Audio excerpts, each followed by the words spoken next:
Hello, lovely. How are you today? Welcome to Mother Huddle. I'm Renee, pre and postnatal and women's health personal trainer and creator of Flourish Mama. It is good to see you.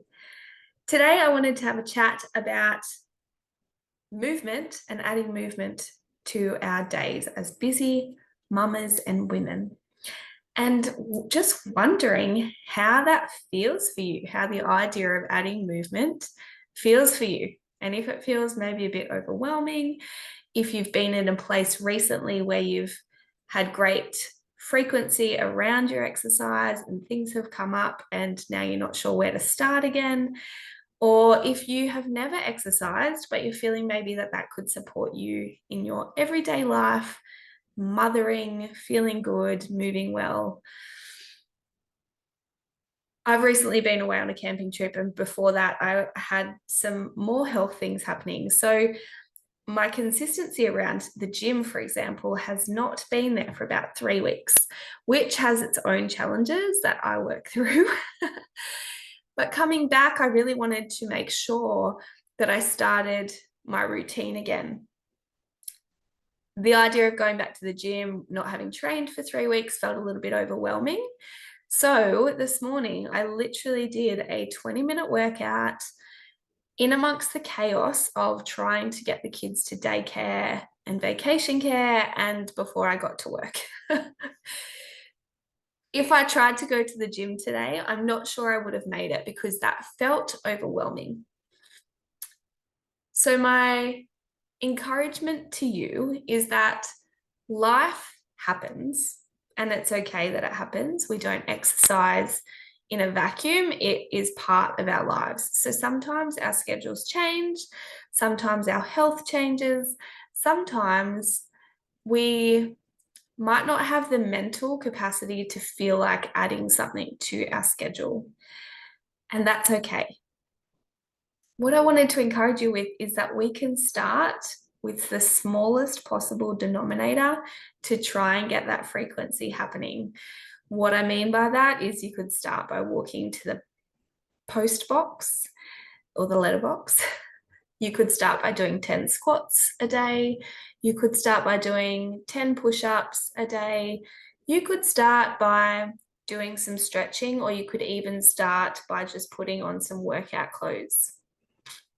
James Clear talks about when we want to make changes and changes that are long term, that we just make tiny, achievable actions and we move by 1% rather than trying to overhaul our whole life and doing a 50% overhaul or 100% and then diverting back in 2 weeks' time when it all feels too overwhelming. We've got lots going on in our lives. And we do know that exercise supports us mentally and physically, sets us up for independence in our older age. Obviously, I believe exercise is so important. But if the idea of adding 3 workouts a week or getting to the gym or whatever you have in your mind that a workout has to be is overwhelming you and stopping you from doing anything, then we need to reduce those barriers. We need to make it simple, let it be easy.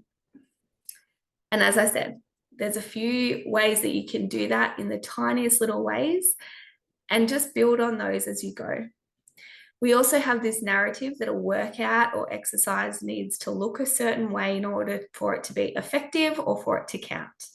So if we consider the idea that maybe we do something more frequently, as in 10 squats, maybe we do that 4 times a week, and then the next week we do 5 times a week, if we want to, that might be a good way to get started and see how you feel. That is my encouragement today. I'm right there with you if you are getting back into things, knowing that it all adds to our movement bank and it all contributes to our health. So I encourage you to start with something tiny. As I said, it could be just putting on some workout clothes or laying out a mat in your pajamas and doing some stretching. Anything that feels like there's less resistance but will get you moving, if that is where you are at the moment, is awesome.